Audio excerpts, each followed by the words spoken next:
Chapter 16. Preparation for the End.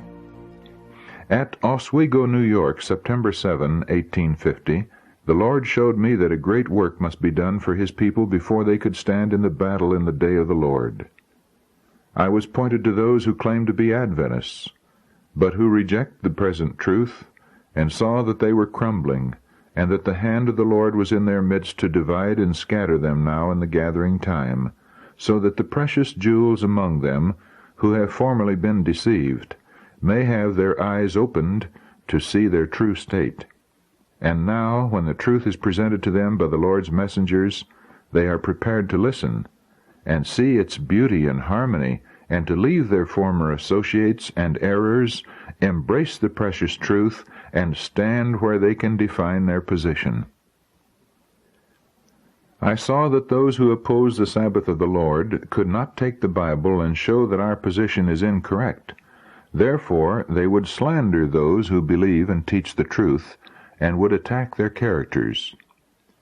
Many who were once conscientious and loved God and His Word have become so hardened by rejecting the light of truth that they do not hesitate to wickedly misrepresent and falsely accuse those who love the holy Sabbath, if by so doing they can injure the influence of those who fearlessly declare the truth.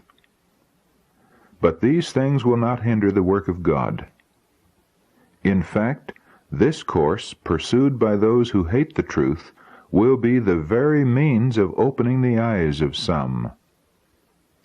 Every jewel will be brought out and gathered, for the hand of the Lord is set to recover the remnant of His people, and He will accomplish the work gloriously.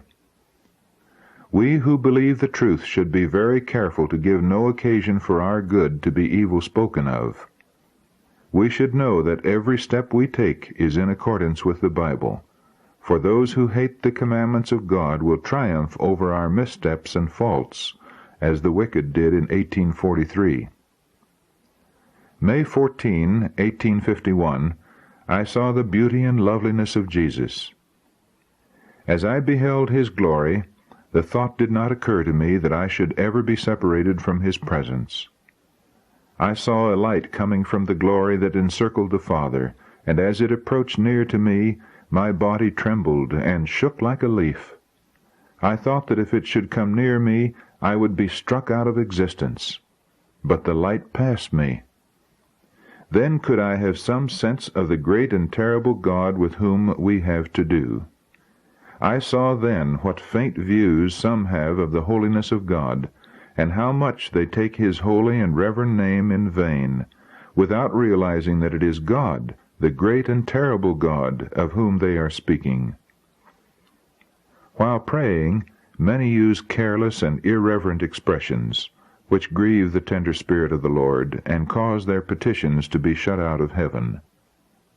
I also saw that many do not realize what they must be in order to live in the sight of the Lord without a high priest in the sanctuary, through the time of trouble.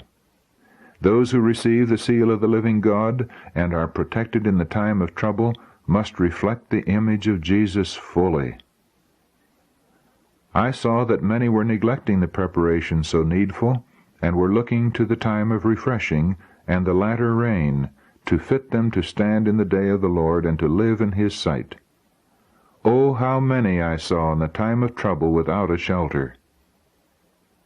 They had neglected the needful preparation, therefore they could not receive the refreshing that all must have to fit them to live in the sight of a holy God.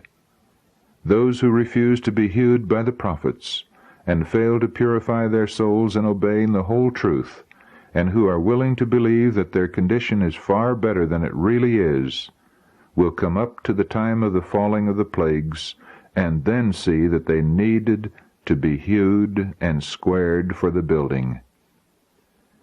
But there will be no time then to do it, and no mediator to plead their cause before the Father. Before this time the awfully solemn declaration has gone forth, He that is unjust, let him be unjust still, and he which is filthy, let him be filthy still, and he that is righteous, let him be righteous still, and he that is holy, let him be holy still. I saw that none could share the refreshing unless they obtain the victory over every besetment, over pride, selfishness, love of the world, and over every wrong word and action. We should, therefore, be drawing nearer and nearer to the Lord, and be earnestly seeking that preparation necessary to enable us to stand in the battle in the day of the Lord. Let all remember that God is holy, and that none but holy beings can ever dwell in His presence.